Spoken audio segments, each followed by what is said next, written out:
जय हिंद everyone and welcome to Doon officers academy. आज का जो हमारा टॉपिक है बेटा, आज हम पढ़ने वाले हैं social and cultural uprising. Okay, अभी सोशल एंड कल्चरल अपराइजिंग के अंदर हम क्या देखेंगे? देखिए, सोशल एंड कल्चरल अपराइजिंग का मतलब ये है कि जो हमारी सोसाइटी है, हमारा जो कल्चर है, उसमें चेंजेस जो है यहाँ पे कैसे कैसे आए थे, कौन कौन से लोग ऐसे थे जो यहाँ पे आए और उन्होंने जो ऑर्थोडॉक्स हमारी सोसाइटी थी उसको चेंज करने की यहाँ पे क्या की बेटा, कोशिश की। वहां पे कुछ क्या है आपका रिफॉर्म लाने की यहाँ पे क्या की थी, कोशिश की थी, है ना। जैसे कुछ एग्जांपल के लिए, जैसे हम बात करेंगे बेटा, सबसे पहले राजा राम मोहन राय, वैसे हम बात करेंगे आपका स्वामी विवेकानंद, स्वामी दयानंद सरस्वती। ठीक है, इस टाइप से जो लोग आए थे उन्होंने इंडियन सोसाइटी को चेंज करने की यहाँ पे क्या की थी बेटा, कोशिश की थी। काफी सारे इंडियन सोसाइटी के अंदर क्या थे, एविल्स हुआ करते थे। जैसे हमारा क्या था, सती सिस्टम। तो सती सिस्टम एक ऐसा सिस्टम था, आप सबको पता है, बहुत ही वी से बुरा सिस्टम था। ठीक है, उसको चेंज करने की यहाँ पे कोशिश यहाँ पे की गई। ठीक है ना। तो जो जो चेंजेस हमारी सोसाइटी में हुए या जो जो चेंजेस हमारे कल्चर के अंदर हुए, तो उसको बोला गया बेटा सोशल एंड कल्चरल अपराइजिंग। ठीक है, अब इसी के अंदर हम सबसे पहला पॉइंट, सबसे पहला जो हमारे पास एक एसोसिएशन था, हम एक एक करके देखेंगे। ठीक है ना। तो सबसे पहले एसोसिएशन जो हमारे यहाँ पे था, इंपॉर्टेंट है, जिसका नाम है बेटा आपका ब्रह्म समाज। ठीक है, ब्रह्म समाज या बेटा इसको ब्रह्म सभा भी बोलते थे। पहले जब ये स्टार्ट हुआ था, जब ये एसोसिएशन आपका बना था, तो इस ब्रह्म समाज को पहले ब्रह्म सभा बोलते थे। बाद में जाकर के इसका नेम चेंज होकर के बेटा क्या हो गया, ब्रह्म समाज हो गया। अब अगर ब्रह्म समाज की बात करेंगे, तो ब्रह्म समाज का इस्टेब्लिशमेंट किसने किया था? तो ब्रह्म समाज का जो इस्टेब्लिशमेंट किया था बेटा, वो किसने किया था? तो इसका इस्टेब्लिशमेंट जो किया था वो राजा राम मोहन राय ने किया था। वो राजा राम मोहन राय ने किया था। ठीक है, तो राजा राम मोहन राय ने किया था इसका इस्टेब्लिशमेंट इन 1828। बेटा 1828 के अंदर आपका क्या था, जो ब्रह्म समाज था, इसको यहाँ पे इस्टेब्लिश किया था बाय राजा राम मोहन राय। अब देखिए बेटा, इसका काम क्या क्या थे? देखो काफी सारे काम थे, क्योंकि देखिए राजा राम मोहन राय बेटा एक ऐसे पर्सन थे जिन्होंने हमेशा से ही इंडिया के अंदर वेस्टर्न एजुकेशन को इसको मतलब सपोर्ट किया। इन्होंने बोला कि अगर हम इंडियंस को वेस्टर्न एजुकेशन की मतलब इनको इंडियंस को वेस्टर्न एजुकेशन दे, इनको वेस्टर्न एजुकेशन पढ़ाएं, तो हमको भी पता लगे कि भाई कैसे कैसे वेस्टर्न जो कंट्रीज हैं वो कैसे ग्रो कर रहे हैं। क्योंकि वेस्टर्न एजुकेशन जो है it was full of science, ये पूरा आपका साइंस से फुल है, जो कि इंडियंस जो है जिससे बहुत ज्यादा क्या है, दूर है। तो इन्होंने बोला कि इसलिए इन्होंने हमेशा से यहाँ पे इंडियन सोसाइटी को चेंज करने के लिए वेस्टर्न जो एजुकेशन है उसके तरफ ज्यादा ये एक यहाँ पे ध्यान दिया। इंडियन सोसाइटी के अंदर जो भी एविल्स थे, जैसे आपका क्या था, वी कैन से ये आपका सती सिस्टम। तो आपको याद होना चाहिए कि सती सिस्टम जो था उनको भी इन्हीं की एफर्ट से यहाँ से बैन किया गया था। ठीक है, चलो खैर उसको हम एक एक करके पढ़ेंगे। तो सबसे पहले ब्रह्म समाज जो एसोसिएशन है उसका एस्टेब्लिशमेंट बेटा कब हुआ था? उसका एस्टेब्लिशमेंट यहाँ पे हुआ था 1828 में, और किसने किया था? राजा राम मोहन एक यहाँ पर राय ने किया था। इन्होंने क्या क्या किया? ही क्रिटिसाइज्ड, इन्होंने क्या क्या क्रिटिसाइज किया? ही क्रिटिसाइज्ड सती सिस्टम। इन्होंने किसको यहाँ पे क्या किया बेटा, क्रिटिसाइज किया? सती सिस्टम को इन्होंने यहाँ पे क्रिटिसाइज किया। ठीक है, कास्टिज्म जो क्या है बेटा आपका कास्टिज्म था, इसको किया, इसको इन्होंने क्या किया, अपोज किया। ठीक है, इसके साथ साथ एंड एडवोकेटेड, और किसको इन्होंने एडवोकेट किया, किसको सपोर्ट किया, किसको यहां पे एनकरेज किया? ही एडवोकेटेड विडो रीमैरिज। विडो जो विधवाएं हैं उनका रीमैरिज हो जाए, तो विडो रीमैरिज को इन्होंने क्या किया बेटा, एडवोकेट किया। Window remarriage and western education, और इसके साथ साथ इन्होंने जो है बेटा वेस्टर्न एजुकेशन को भी एक यहाँ पे क्या किया, इसको यहाँ पे एडवोकेट किया। ठीक है ना। तो ब्रह्म समाज जो कि एक एसोसिएशन था, जो कि किसने एस्टेब्लिश किया था? राजा राम मोहन राय ने एस्टेब्लिश किया था 1828 के अंदर। और इन्होंने इस समाज के ब्रह्म समाज के थ्रू क्या क्या किया, इन्होंने यहाँ पे सती सिस्टम को यहाँ पे क्रिटिसाइज किया। इन्होंने जो क्या थे यहाँ पे बेटा कास्ट बोलते ना कि इंडियन सोसाइटी उस टाइम पे 4 क्या थे कास्ट सिस्टम में, इसको वर्ण सिस्टम बोलते हैं। तो वर्ण सिस्टम में क्या थी, डिवाइडेड थी। सबसे ऊपर रखा जाता था बेटा ब्राह्मण्स को, फिर आपके क्षत्रियास आते थे, फिर आपके वैश्यास आते थे और फिर आपके शूद्रास आते थे। तो इन्होंने सती सिस्टम यहाँ पे कास्टिज्म को क्या किया, इनको यहाँ पे क्रिटिसाइज किया। और किसको सपोर्ट किया, इन्होंने विडो रीमैरिज को यहाँ पे सपोर्ट किया और वेस्टर्न एजुकेशन को भी इन्होंने यहाँ पे क्या किया, सपोर्ट किया। आई होप बेटा ये पोर्शन सबको यहाँ पे समझ में आया होगा। ठीक है, ठीक है। तो इतना आपका क्या है बेटा ब्रह्म समाज के अंदर है। एक और पॉइंट मैं आपको यहाँ पे लिखाना चाह रहा हूं कि जो आपका ये सती सिस्टम था, मैं इसको यहाँ पे एरो करके लिखा रहा हूं कि सती सिस्टम जो था बेटा, यहाँ पे सती सिस्टम को यहाँ पे बैन कभी किया गया था।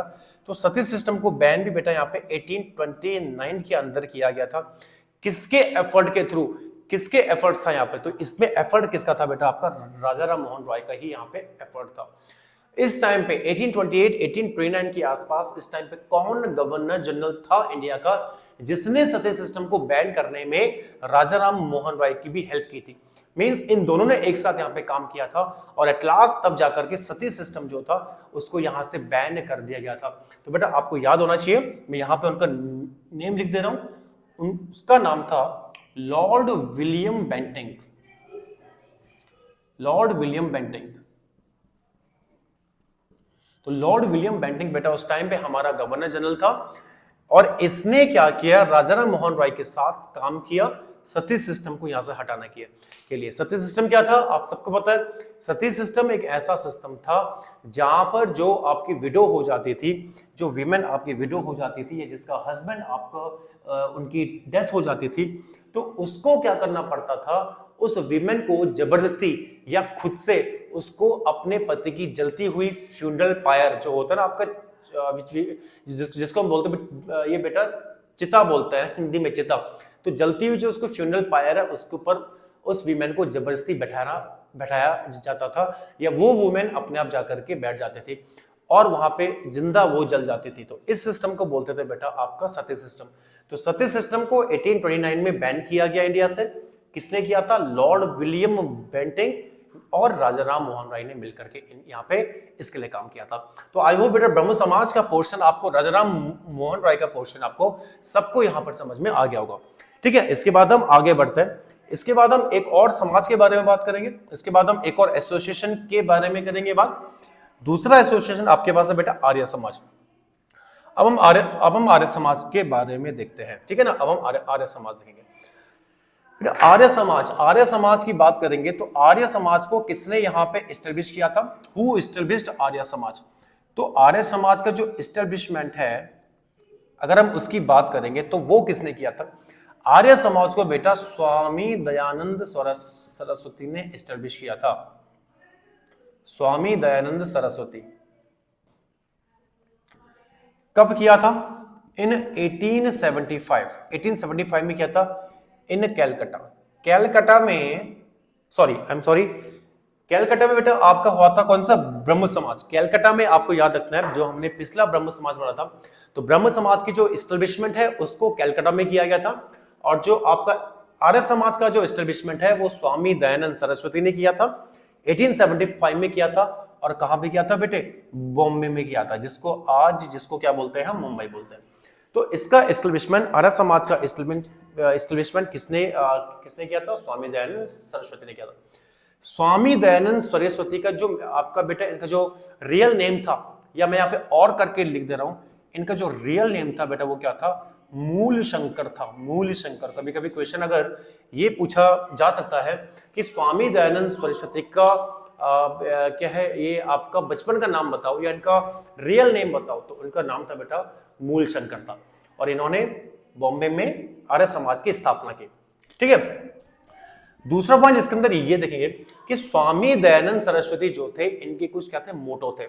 उन मोटो को हम क्या करते हैं यहाँ पे देखते हैं। तो यहां पे मैं लिख रहा हूं बेटा हिज मोटो। तो हिज मोटो मतलब स्वामी दयानंद सरस्वती के क्या क्या मोटो थे। इनका मोटो था कि go back to Vedas. Go back to Vedas. क्या है, इसको हिंदी में कहते हैं बेटा वेदों की ओर चलो, या वेदों की ओर जो है वापस चलो। तो go back to Vedas and India for the Indians, and India for Indians. India किसके लिए है, इंडियंस के लिए है। तो India, India for Indians, India किसके लिए है, इंडियंस के लिए। तो ये इनके क्या थे बेटा, मोटो थे। इनका मानना था कि इंडिया इंडियंस के लिए है, इंडिया फॉर इंडियंस, ठीक है। और ये क्या थे, इनका go back to we can say Vedas, की वेदास की ओर क्या करो, वापस लौटो। तो ये इनके क्या थे बेटा, इनके मोटो थे, ठीक है। ये आपको याद रखना है। अब अगर हम इसके बाद हम बात करें इन्होंने किस किस चीज के यहाँ पे क्रिटिसाइज किया, तो सबसे पहले ही क्रिटिसाइज्ड, इन्होंने किसकी चीज का यहाँ पे क्रिटिसाइज किया, सबसे पहले बेटा इन्होंने आइडल वर्शिप का क्या किया, यहाँ पे क्रिटिसाइज किया।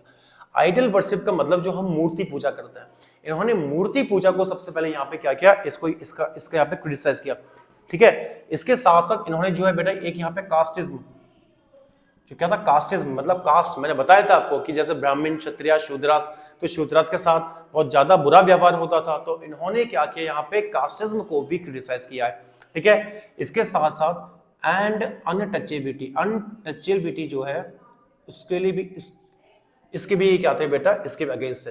अनटचेबिलिटी का मतलब सबको पता है, छुआछूत, जो कि पहले के टाइम पे जो आपके शूद्रास होते थे या शूद्रास के भी नीचे काफी ऐसे लोग होते थे कि जिनको अपर क्लास के लोग छूना पसंद नहीं करते थे, तो उस सिस्टम को बोला जाता है बेटा आपका अनटचेबिलिटी। अगर मैं आज की बात करूं, आज का अगर हम इंडियन कॉन्स्टिट्यूशन देखेंगे, पिछली वीडियोस के अंदर अगर आपने चेक किया है, हमने पॉलिटी को, हमने इंडियन कॉन्स्टिट्यूशन को मतलब पूरा कवर किया है, तो उसके अंदर जो फंडामेंटल राइट है, हमने राइट टू इक्वलिटी पढ़ा है। तो राइट टू इक्वलिटी, आज का जो हमारा इंडियन कॉन्स्टिट्यूशन है, राइट टू इक्वलिटी जो है आर्टिकल 14 से लेकर के आर्टिकल 18 के बीच में, उसमें हमने क्या देखा है, आर्टिकल 17 में क्या लिखा है, आर्टिकल 17 में लिखा है बेटा अबॉलिशन ऑफ अनटचेबिलिटी, कि जो अनटचेबिलिटी है उसका इंडियन कॉन्स्टिट्यूशन क्या करता है, उसको प्रोहिबिट करता है, उसको बिल्कुल क्या करता है, अबॉलिश करता है, उसे पूरा खत्म करता है, ठीक है। तो आज के टाइम पे अगर कोई अनटचेबिलिटी को प्रैक्टिस करता है तो उसके अगेंस्ट क्या हो सकता है, केस हो सकता है, उसको जेल हो सकती है, उसको पनिशमेंट भी हो सकती है। तो आई होप बेटा ये पोर्शन, आर्य समाज का पोर्शन आई होप बेटा सबको समझ में आया होगा, ठीक है। इसके साथ साथ अच्छा इन्होंने किस चीज के यहाँ पे क्रिटिसाइज किया, किसके अगेंस्ट थे, आइडल वर्शिप के अगेंस्ट थे, यहाँ पे कास्टिज्म के यहाँ पे अगेंस्ट थे, और अनटचेबिलिटी के यहाँ पे क्या थे, अगेंस्ट थे। लेकिन अगर हम एडवोकेट की बात करें, इन्होंने किस किस चीज को सपोर्ट किया, इन्होंने किस किस चीज को बेटा एडवोकेट किया, इन्होंने भी जो क्या है विडो रीमैरिज है बेटा, जो आपका विडो रीमैरिज है उसको क्या किया, इन्होंने सपोर्ट किया। इन्होंने भी ये बोला कि जो विडो है उसका क्या होना चाहिए, रीमैरिज होना चाहिए। जैसे राजा राम मोहन राय ने विडो रीमैरिज को सपोर्ट किया, वैसे स्वामी दयानंद जो आपके सरस्वती थे उन्होंने किया। इसके साथ साथ एक और नाम, सबसे इंपॉर्टेंट नाम विडो रीमैरिज में आता है, दैट इज ईश्वर चंद्र विद्यासागर। ईश्वर चंद्र विद्यासागर का नाम आप सबने सुना है। ईश्वर चंद्र विद्यासागर ने क्या किया था बेटा, इन्होंने, इनकी मदद से, जो ईश्वर चंद्र विद्यासागर थे, इनकी मदद से 1856 में क्या होता है, एक एक्ट पास होता है, जिस एक्ट का नाम था window remarriage act of 1856।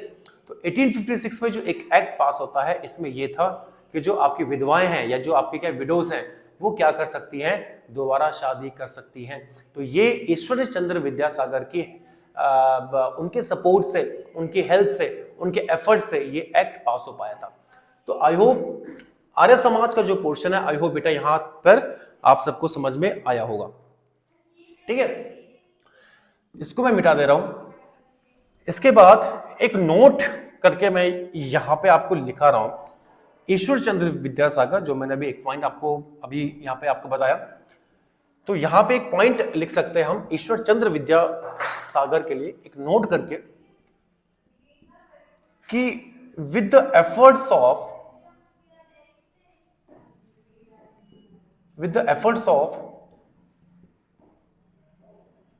Ishwar Chandra Vidyasagar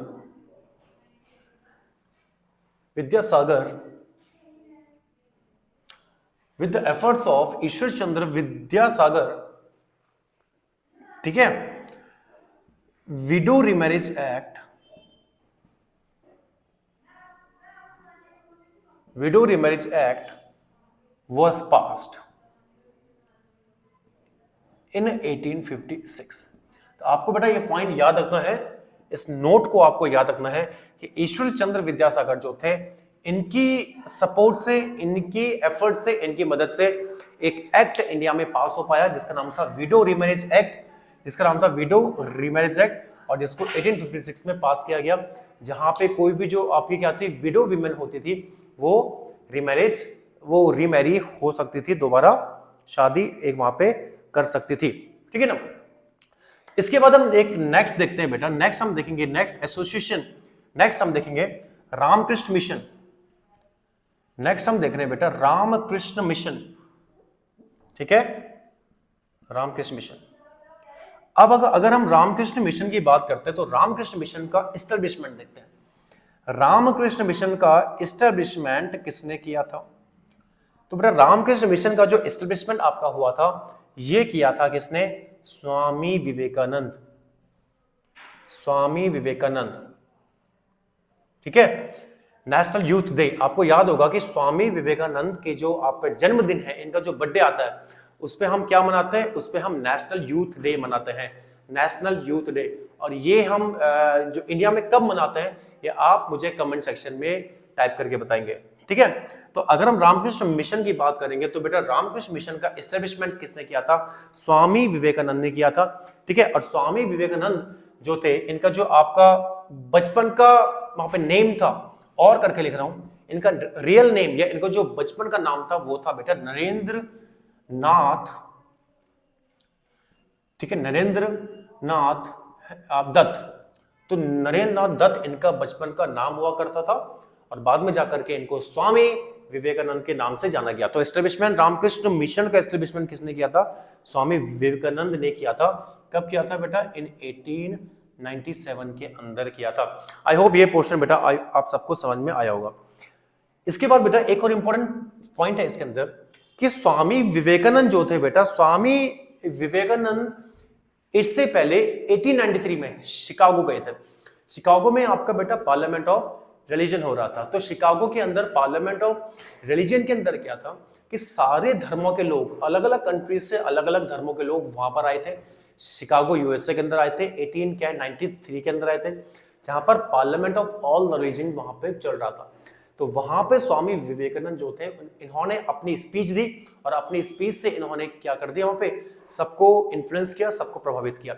तो आपको ये पॉइंट याद रखना है कि स्वामी विवेकानंद ने किस कॉन्फ्रेंस में पार्टिसिपेट किया था, जहां पे इन्होंने स्पीच दी थी, और स्पीच से सारे लोगों को वहां पे इन्फ्लुएंस किया था। तो आपको याद रखना है कि पार्लियामेंट ऑफ ऑल रिलीजन या parliament of religion at Chicago USA in 1893। तो आप यहां पे एक न्यू पॉइंट लिखेंगे। आप न्यू पॉइंट के अंदर आप ये लिखेंगे कि स्वामी विवेकानंद अटेंडेड, या इसके यहां पे ही करके लिखिए, he attended,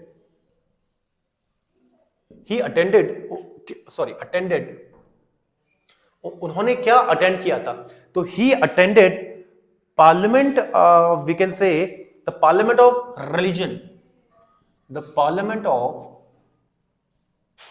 religion, at Chicago USA in 1893। तो 1893 में उन्होंने शिकागो यूएसए में पार्लियामेंट ऑफ रिलीजन को अटेंड किया था। ठीक है ना। आई होप ये पोर्शन बेटा आपको समझ में आया होगा। तो आज हमने ये चीजें देखी हैं सोशल एंड कल्चरल अपराइजिंग के अंदर।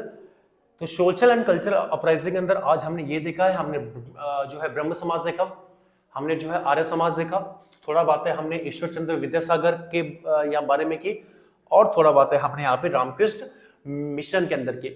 आज हम इतना करेंगे बेटा, मिलते हैं न्यू वीडियो के साथ, इससे आगे देखेंगे और भी एसोसिएशंस इसके अंदर हम देखेंगे, और चीजें हम देखेंगे।